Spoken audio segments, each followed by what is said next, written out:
Alrighty, folks, we're trying something different where I am going to be doing our main channel video. If you didn't know, we do a main channel video every day, and that main channel video is going to get edited and chopped down into a regular video with an intro. It's spicy. Zach is working on it now. So we thought, hey, why not pull the curtain behind how we make our videos, and you guys kind of watch the reaction process live. It'll be unedited, another way for you to kind of see our process in terms of how we make videos. And then as soon as this is done, so Zach's editing the intro, and then as soon as this is done, the full video that's edited and more condensed will be going on our main YouTube channel, my Ruslan KD channel. So this is a doozy of a video. Patrick Bet-David, Graham Stephan, the topic of God comes up, the topic of hell, or excuse me, the topic of evil comes up, parents, and Patrick really pushes the line with Graham Stephan with regards to these kind of polarizing topics from faith to politics. Okay, so the first part is very interesting. It's at about the 23-minute mark where Graham Stephan's co-host, Jack, asks Patrick specifically about faith in God. So check this part out. I notice God is a topic that comes up frequently with you. What role does God have in your life? And do you think that everybody needs a relationship with God to some capacity, or could some exist without a relationship with God? Everybody has a God.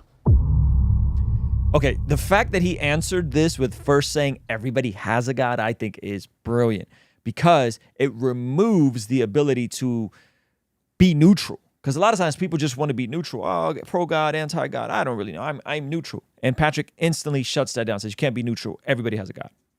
Okay, my God from 14 years old to 25 was women.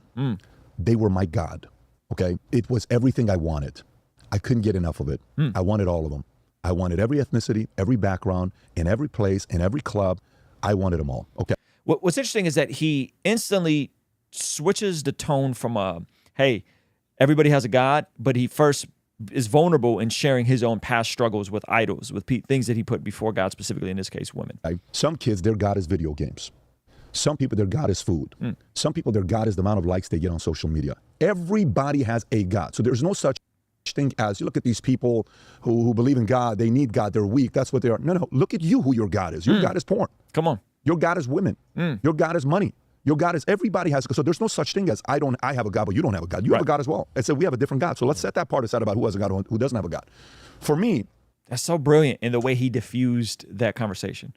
Diffused some of the objections to that. You know, my entire life, I had a big conflict with the man upstairs because, you know, when you're living in Iran and your mom and dad have taped the windows, because when the explosion of a bomb comes, you don't want the window to, you just want it to fall and it doesn't hurt the kids. And my bed is right underneath 7-8 windows in Khiyaban Hojat in Iran, street name is Hojat, and we're right there. That's not a good environment to be raised in. You're going outside, you're seeing holes in the ground in a place you used to play right across the street. You're hearing this whistling sound, and your parents get divorced twice in 20 years. They get married, your sister is born, they get divorced, then they get remarried, then you're born, then they get a divorce. And the visual that I had as a kid, when every night on the 4th floor, my dad would walk up at 8:30 and I would see his head, first step, boom, boom. I knew my dad is here. I'd run up to the door, open it up, give him a hug. The last time I experienced that, I was 10 years old. Boom. So he switches from a philosophical lens into sharing something personal about false gods he struggled with, and then goes right into being vulnerable and sharing his testimony about being an immigrant from Iran. This man's basically giving Christians a masterclass on how to navigate these sorts of conversations. Oh, gone. I don't see that head climbing at 8:30 in the morning when he come home from work. It was the best moment of my day. That's the last time that happened. The only vacation I ever took as a family with my mom and dad, we went to a city called Stephan. And Stephan is like an old city with a lot of different things. There's a song by a man named Moin. He sings a song called Delam Mikhad Be Isfahan Bargardam. I'll sit there in my backyard and I'll listen to that song for 2 hours straight. He's saying Delam Mikhad Be Isfahan Bargardam. My heart wants to return to Isfahan. Okay. My heart wants to return to Stephan because my entire family was together. It was me, my sister, my mom, and my dad, okay? So then you go to Germany at a refugee camp for 2 years. There's no father figure. You don't know what to do. You're experiencing bullying, fighting out there, you know, fighting with Afghanis, Pakistanis, Germans, you know, all these other people from different ethnicities. Like, who are you from Iran? You're in our country here right now. That's exactly why Germany is being ruined, because they're letting too many of you here. And maybe they were partly right. And why are we coming in your homeland? You know, we're dealing with our own mess, and then eventually we make it to the States.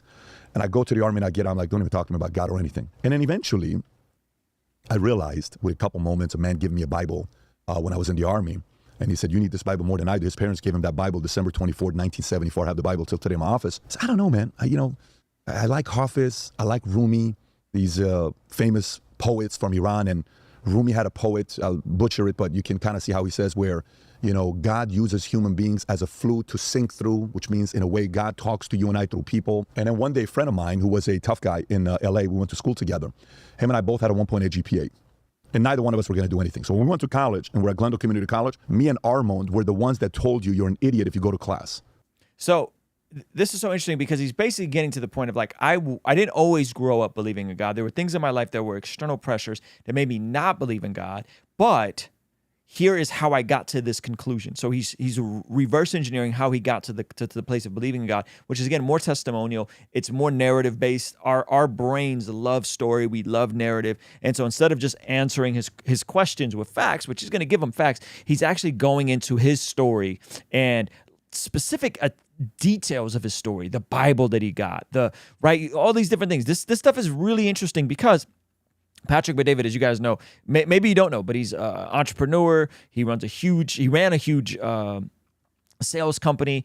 And so he's going into sharing things the way that I think helps people understand. And in that, he another thing you guys may not know about Patrick Bet-David is he also a minority owner in the New York Yankees now, which is crazy. So he's doing this so well. And I think there's a lot that the folks can glean from this. We would make fun of you. We were those friends. We'd be like, look at these idiots. They're going to class. What are you going to do going to class, man? Who cares about a college degree? Stay here. Let's play spades. Let's play hoax. Stay for another hour. And we would influence kids to drop out of their class. That was us, okay? So I go to the Army. He does what he does. This is the same guy that one time punched a guy in the face with a brass knuckles. He punched the guy in the face, breaks the guy's jaw. I was telling the story to you guys. He breaks the guy's jaw. The guy can't eat. He's eating out of a straw for 30 days, and one day he tells the story to me. The father comes to his house. He knocks on the door, opens the door. The father's looking at him, saying, I'm not here to do anything to you. I'm only here for you to see the pain of a father going through for what you did to my son. And the dad is crying. This is the guy that I think leads Patrick to church and ultimately to Christ. Says, I don't ever want you to feel the pain I'm feeling. The kid who beat this other dude. I know when I watch my son, I can't talk to my son. I'm in pain. And you brought that pain to my son. He says, that day messed me up, right? Guilt, all this stuff. Anyways, I go to the Army. I come back 24 years old, and I go to Rafi's place, and I say, so how you doing? He says, well, Jesus has changed my life. I'm like, I'm thinking he's joking with me. He says, no, I'm telling you. I said, come on, man. What are you talking about? You? Yeah. Stop it. You're pulling a prank, because we were both pranksters, big pranksters. He said, no, I'm telling you, you got to come to Bible study with me. So I go to Bible study with him Friday night in Paznaz with this guy named Mano. And we'd sit there from 6 o'clock at night to 2 o'clock in the morning. We're debating, and I'm just trying to debate. Anyways, eventually, I make a decision. I become baptized January, I think it's 21st of 04. And I realized I don't want to live my life alone. I'm not alone right now. I'm around you guys. When you're together, you're around each other, you're around your girl, you're not alone, right? But you're going to be alone. Who do you talk to when you're alone? I want a relationship with God when I'm alone. Because if my vision is big of what I want to do in my life, for me to think I can do it by myself, that is so arrogant. And it's so much pressure on an individual when things don't go your way. Sometimes you need to just say, look, man, I'm going to pray like it's up to you, but I'm going to work like it's up to me. There's a man named Greg that told me this 20 years ago, and there's so much truth behind it, right? God has played in... I think that's Augustine, right? Pray like it all depends on God, work like it all depends on you. I believe that's Augustine. See if I can find that quote. Hold up, guys.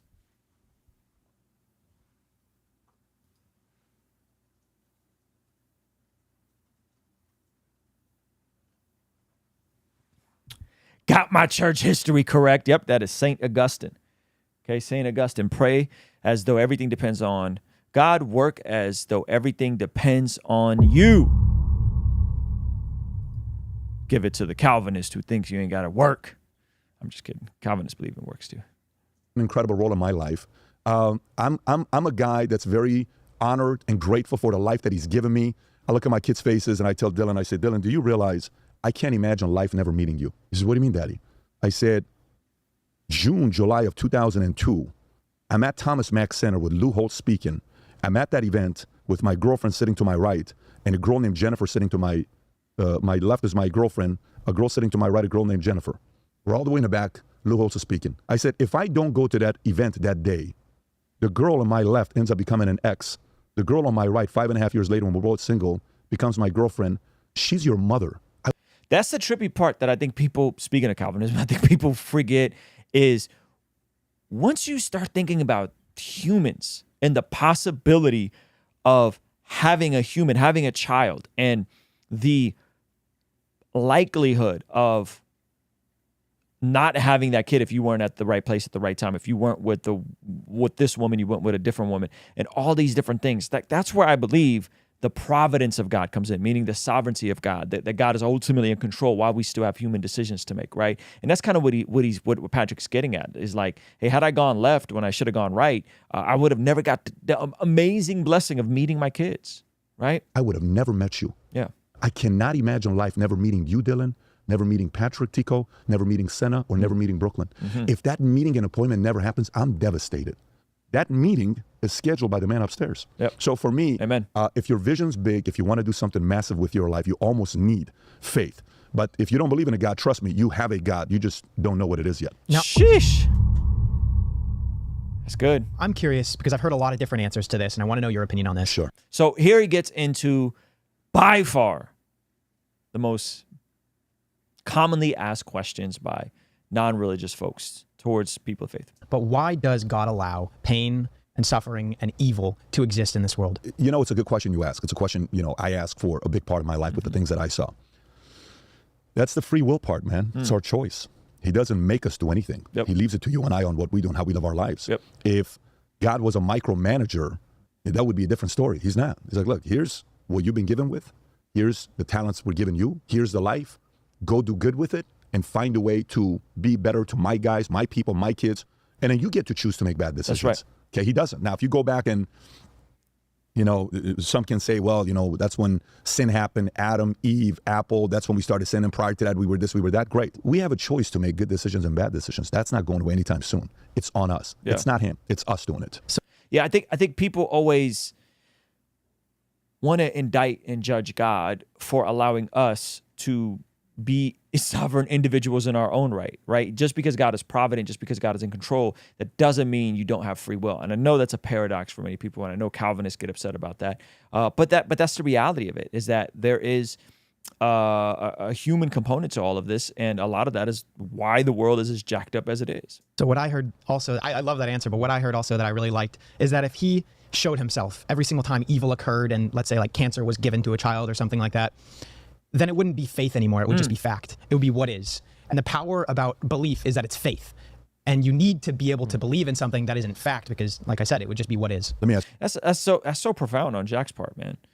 Now watch where Patrick goes with this, because this is brilliant. He goes to another very relatable story. Check this out. It's a question. Was your father in your life growing up as a kid? He was. Yeah. Okay. How old were you the first time you got bullied? I wasn't really bullied that much when I was a Did kid. you ever get into a fist fight? No. Never. I was a pacifist. I would always like run away, shy away from that. Did you ever get bullied? Yes. How old were you the first time you got bullied? Kindergarten, preschool. People call me Graham Cracker. Graham And Cracker. Oh, well, I would get Cracker. I would get bullied like that. Sure, people, because I'm Jack and my last name's Selby, so they abbreviate Jack S. And Jack Okay. S, so they call me that. So how often did your dad go What stupid roast do kids have, right? Graham Cracker and Jack. Like, what are we doing? and beat those guys up? Never. Why not? Listen to the question Patrick asks him. Jack S. And Jack S, Okay. so they call me that. So how often did your dad go and beat those guys up? Never. Why not? Why would he let that happen to his son? Because they're minors. I never told my parents. But let me ask you another question. When you grew up, did a girl break your heart? When you were 18 years old? I had my heart broken a little bit. Okay. Yeah. Did your mom go and slap her in the face and say, how dare you break my son? No. Why wouldn't she do that? How dare she break your heart? Why would a mother let their son's heart be broken? What kind of a mother do you have? Come on. Is that a good mother? Of course it's a good mother. You have to go through it. Okay? You got to go through it and pay the price. Yeah. Have you done any wrongdoings? You ever got caught stealing? You ever got caught cheating on tests? You ever got caught doing something that was wrong? You ever got suspended? You ever got referrals? You ever got into, something you shouldn't have done? Yeah. And it hurts your parents, One day, But they don't come and rescue you always. Sometimes they got to let you go through the fire. Sometimes they got to let you go through the pruning process, the refining process, right? And sometimes we don't know how that looks down the road. We don't know how that can turn around or what that does to our character. And so in the same way, we think things are very myopic and here and now. And that's a thing that many people struggle with, man. Is one of the hardest parts about dealing with our present life is that the present feels so permanent. The present feels so permanent. But the reality is that when you pull out and you get a 30,000 view, all the bad things that happen in my life that I blamed God for at one point, in hindsight, are amazing things that helped me develop perseverance and helped me develop character. son Now listen to the story he shares. This is also brilliant. So listen to how man, Patrick's just a storyteller galore. Check this out. Your parents, you know. One day, my son is in soccer practice. This is my oldest, and he calls. My wife calls and says, "Babe, they just kicked him out of the camp." So what do you mean, babe? They kicked him out of the camp. So what are you talking about, babe? Why would they kick him out of the camp? He knocked the kid out. I said, what do you mean? He knocked the kid out in front of the coach. He punched him. The kid fell. He knocked him out. They said, you can't come back here anymore. Anyone that gets a call like that, it's going to be like, what? Not my kid. Why would he do this? This is crazy. But, it can be rough out here these days with the kids. So when I hear my son in the back screaming, Dad, you know I'm not afraid of the truth. You call me honest, Tico. You say I'm like Honest Abe. I'm not afraid of the truth. I said, what happened? He punched me first. I said, Tico, I'm telling you, he punched me first. I said, come on. I said, put the phone in his face. He puts the phone in his face. I said, I'll go fight for you. But you better be telling me the truth. I'm telling you the truth. And you see the tears coming down. I said, no problem. All good. I called the owners. I said, hey, I heard you guys kicked my son out. We did. He punched a kid and he knocked him out, and parents were right there, and we can't come back. We can't have that kind of behavior. I said, do you guys have cameras there? We do. I want you to go watch the camera and see who hit who first. What a good father. What a good discerning father. Come on. Okay. How soon can you get back to me? Give us an hour and practice sense. No problem. 2 hours, nobody calls. 3 hours, they call me. How you doing? Good. So what happened? Your son is right. He got punched first. Then he reacted and he knocked him out. We've asked the other kid to be gone for a week. Your son is welcome to come back, but I personally wanted to call you to apologize. Wow. I said, you didn't need to apologize to me. I don't care. You didn't offend me. You need to apologize to my son. That's right. I'm going to bring him in, and I need you to have a conversation with him. That's right. I take him to practice. His mom typically takes him. I take him to practice. I said, go ahead. The guy coaches a Venezuelan, phenomenal, classy guy. Gets on his knee and says, son, I just want to tell you, we messed up. You were in the right. We were in the wrong. Come on. Okay? And he goes in, and he plays his game, and he does his practice and all this stuff. It's a great practice that he has.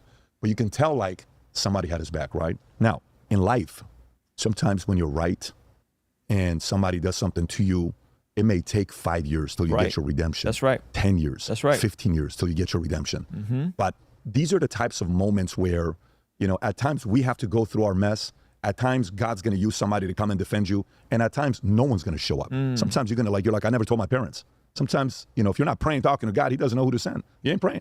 Sometimes you just got to, the best way I started praying is the following.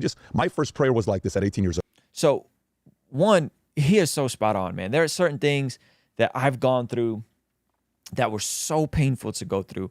And then years later, people who I felt like abandoned me, who I felt like hurt me, who I feel like completely disregarded me, years later, God ultimately has the vindication, right? Years later, those people come around and acknowledge and have to apologize to me, right?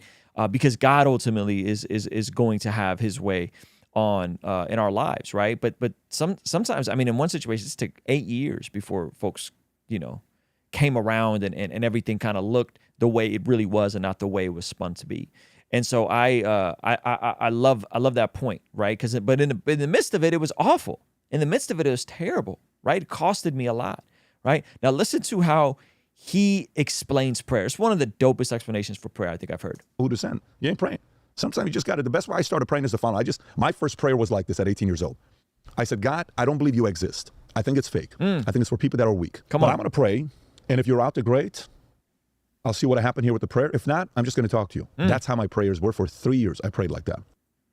Man, and you would have so many people right now, so many Christians, so many pastors that would say, you first got to believe X, Y, and Z. You first got to do these things. You first got to. And he's just saying, look, he started praying to God before he was even sure there was a God, but he just kept praying. And surely enough, God ends up revealing himself to him. What an unintimidating way to approach God and say, God, if you're real, reveal yourself to me. But I'm going to continue praying. It's one of the reasons why we have this prayer journal, right? Because if I can get people praying and communicating to God, I believe God is big enough that he'll reveal himself to people. I don't have to have all the answers. I don't have to close and sell people on God, The exercising of praying, if somebody's watching this, you're doing it yourself. You don't have to tell people you're praying. Test it and see what happens. That's right. Go do that for about 3-6 months, see what happens. Come on. And then test it for yourself. If it doesn't happen, it is what it is. But at least take the first step to start praying to a God you don't believe exists and see if he responds. Now, I'm curious in your son's case, going back to that fight. I was always taught that if someone were to hit you, you don't hit back. And you should walk away, go tell a teacher or something like that. Boo! Graham's like, I was always told to be a pacifist. Nah, bruh. Someone put their hands on my son, and he's capable. It's free reign. How do you balance that? It's that he's not afraid of. See, Yeah. and look where they are now. So, I mean, there's an element of that where if somebody comes and bullies you once and you don't do anything, second time around, third time around, fourth time around, now you have a reputation. You know what the reputation is? You can bully him. Yeah, I like how he goes into bullying. Okay, so check this part out. This part is nuts. Okay, 118 in the podcast. Okay, this is when it starts really heating up. Now remember, Patrick's a Christian. He's not the most outspoken Christian, though when I had a conversation with him, he was fairly outspoken about his faith. And I've known he's a Christian for a while. So to hear him become more bold is very, very, very refreshing. Okay, but listen to how he phrases this conversation with Graham. Where do you think America went wrong? Because it seems So the question, Graham, is where do you think America went wrong? like, for the most part, people are spending more time on drama, stupid arguments, petty things. Where do you think that began? Because it seems like, from my perspective, that there are much bigger issues at hand that people just don't care about. Yeah. They just ignore. So let me ask you this. So let's just say you got 2 kids, and your kids are going to come and hang out with my kids in my house. They're 7, 8 years old, okay?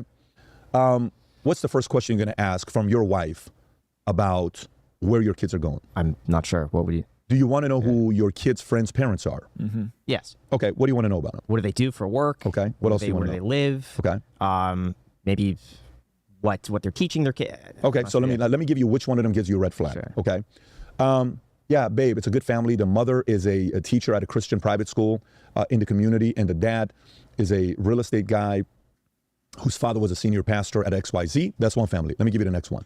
Yeah, it's they're raised by their father. It's interesting. It's a single father that's raising the kids, and so I think he runs a nightclub, one of the biggest nightclubs in Miami. Is what he runs. Yeah, so that's what he does. Okay, I'll give you another situation. Yeah, the mother. One of the girls told me that the mother, sometimes smokes weed, in the backyard, and they've smelled weed in the house before. But I don't know. Apparently, she's sweet. Which one of those 3 families do you say, I'm a little bit concerned about the kids being there without me being there? And which one of them are you like, okay, cool, let them be there? Probably the weed one I'd be concerned about. Okay. The first one I'd feel more comfortable. Okay, why though? I feel like they're probably more structured, more disciplined, and would teach values that I think would be conducive to raising someone who's Wonderful, Yeah. and I agree. Okay. This man Patrick is using the Socratic method, man. It's so brilliant. So watch this. But you're playing odds. Yes. Are you converting to believe in Jesus because those guys are, no. Yeah. But you're playing odds to see which one you're going to feel your kids being safer. Is it 100%? No, but you're playing the odds game, right? Okay. We went wrong the day we took God out of school. It's just period. We went wrong. Kids standing up praying, I pledge allegiance to the flag of the United States of America and to the republic for which it stands, one nation, under God, invisible. We went wrong when that was gone. We went wrong when it's like, hey, let's wake up. Heavenly Father, thank you for this. Thank you for this. Please give us the, thank you for the nourishment. And today, allow me to stay focused, to study and learn and get better with the teachers. Okay. There was nothing wrong with that, with us praying. Woodrow Wilson kind of messed it up a little bit. But taking God out of school was a big mess. So I think Patrick is getting to this idea that intrinsically, a guy like Graham knows that the folks who are Christian, you would naturally want your kids to be around, not around a single dad, not around a single mom, and though there are circumstances and situations where those things happen, but you would want your kids to hang out with other kids that come from a Christian home, and so he's driving this and connecting this point, I think, in a way that really makes it come alive and makes it relevant in terms of what Graham is asking him and the questions he's asking. Now, this last part. This is where it starts intensifying, okay? So watch this. Not because the fear was, well, I don't want my kid to be a Jesus-loving person. That's not it. The fear of God plays a very big role. One of the reasons why I didn't do, as a kid, I did a lot of stupid things, and I, wasn't a kid that, you would have wanted your kids to be around. But if there's one thing that worked, even though I didn't believe in God, I was afraid of God. Because my mother would say the one line, hey, listen, you can lie to me. You can get away with me not finding out what you're doing. But trust me, everything you do wrong, God is watching you. Ain't that interesting to say he didn't believe in God, but he was afraid of God? She probably said that to me a couple thousand times. So every time I was about to do something wrong, my mom's not going to find out, but God is watching, right? The fear of God prevented me from doing a lot of bad things. A lot of kids are the same way as well. Now, some people will say, well, that's exactly why I turned out so messed up, and I have anxiety and panic because there was the fear of God, right? Okay, fine. You can go and complain, bitch, about your parents putting the fear of God in you, but I He got no chill. think it's more good than bad. So if we're playing the odds game, taking God out, massive problem. Massive problem. So think about this. You don't believe in God. You believe in God, but you don't have a God where it's like you don't Jesus or Christianity or any of that stuff, right? Okay. So if you have to choose which of the two things to put in school, and you have to have one of them, which one will it be? You ready for this technical question? Yeah. Would you rather have your kids have to learn about God and pray every morning and to pledge allegiance to the flag, but they don't get LGBTQ learning, you know, all the different sexes and all that stuff? Or would you take God out of school and add they have to learn about what it is to be gay, lesbian, bisexual, queer, trans, and they have to know at an early age because it's part of us being free and not being discriminatory? Which of those two would you want your kids to learn about, and you have to give up the other one? The hilarious part about this question is that this is exactly what happened in many public schools. So probably most public schools. We took out God. We took out anyone having to learn about God or morals or right and wrong. And then we added all this other stuff, right? That's literally what happened. So Pat's asking him a question with the answer in mind because he knows that this is actually how it fleshed out, and this is actually what actually happened. And it's happening. I feel like there has to be a balance because you don't want to be oppressive. Or let's say your kid is gay. You don't want them to feel like they can't be accepted and they can't be themselves. But at the same time, there's got to be some sort of You got to pick one of them. You got to pick one of them. We already picked one. Come on, Grant. I don't know. This country already picked one. That's the big want. That's why private school is on the rise. That's why charter schools are on the rise. That's why co-ops are on the rise, right? All these things. Because folk, they already picked. Man, I don't. So that's a problem. Well, that's a problem. Yeah. And the reason why that's a problem is the following thing. I love he just flat out tells me that's a problem.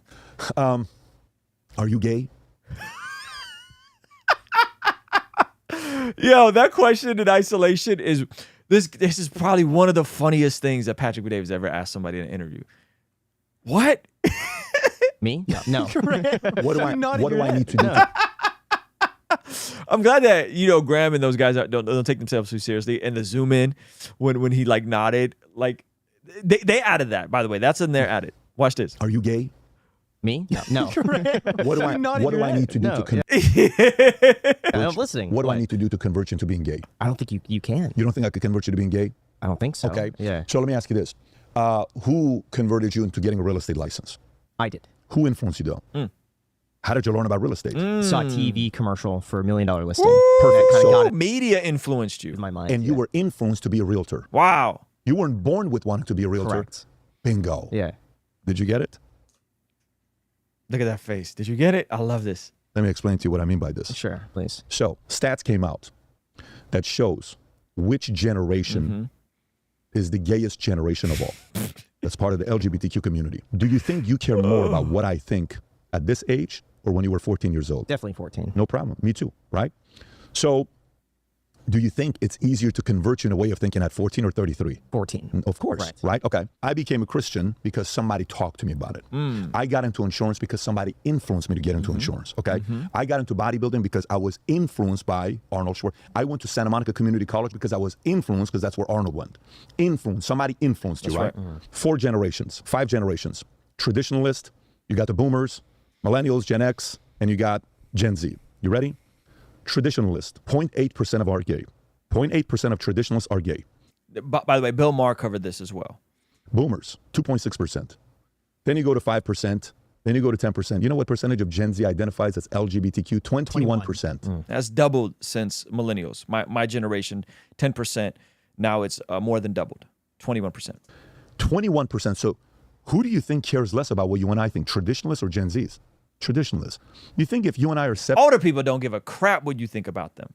That's it. Why you're not going to live your life, right? You know the end is near. You're going to do what you want to do. And that's how old folks are. 70 years old and we're gay. Do you really think you and I care about what other people think? What do you think? No. You're coming out. You ever seen a grandma or grandfather drop F-bombs and it's like, get your butt out of my, because that, listen, I'm telling you. We just had a family discussion with my mother-in-law because she dropped a D word in front of my kids. And she had this whole rationalization about how the D word wasn't a cuss word because it was in the Bible. She sounded like a Christian rapper. I'm not exaggerating. It was hilarious. And she kept trying to double down. We're like, okay, like it's not as bad as the F word, but you still shouldn't say it, all right? It's still bad, right? Like, listen, old folks don't give a crap what you think.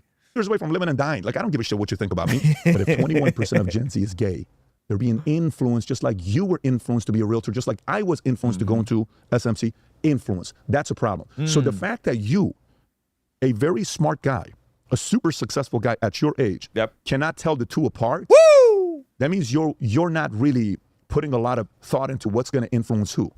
'Cause Wow. God, faith, that's going to influence you to do what? Complete different thing. Don't you think that some of that, though, is a bit of that overall people are on somewhere on a spectrum? And if you're, let's say, a 2 out of 10 or a 3 out of 10, that maybe you're more open about that, whereas in other generations you weren't. And perhaps it's somewhere in the middle. No, I think LGBTQ is a religion. Wow. That's it. That's it right there. Right now, that doesn't mean that everyone who deals with same-sex attraction, he's saying the leftist ideology around transformers is just as much, if not more so, a religion with its own dogmas and its own heresies and its own way of getting excommunicated as Christianity. And you choose which religion you want to be in front of your kids. Okay. You choose, if a person is gay, you're eventually going to be gay.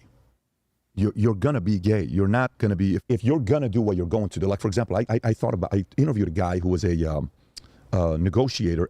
Okay, anyway, so Patrick just goes on and on with these soliloquies and stories, and it was really good. Anyway, so I really like that conversation. Hopefully you guys that watched the making of this video in the Patreon back end will appreciate seeing the edited version, which will be way more condensed. And that should be out, hopefully. What time do you think we'll get this done, Zach? Easy 30 minutes. Zach says 30 minutes. So he's saying this is going to be up by 4:10. We'll see. All right. So I'm curious to see those of you guys, the handful of you guys that were here, to see what you guys think about the juxtaposition about how this was made a bit more free flowing with how much more punchy and focused it will be on the back end. All right. I'll see you guys later. We'll be going live, responding to Pearly Things, who responded to me, responding to Fresh and Fit later.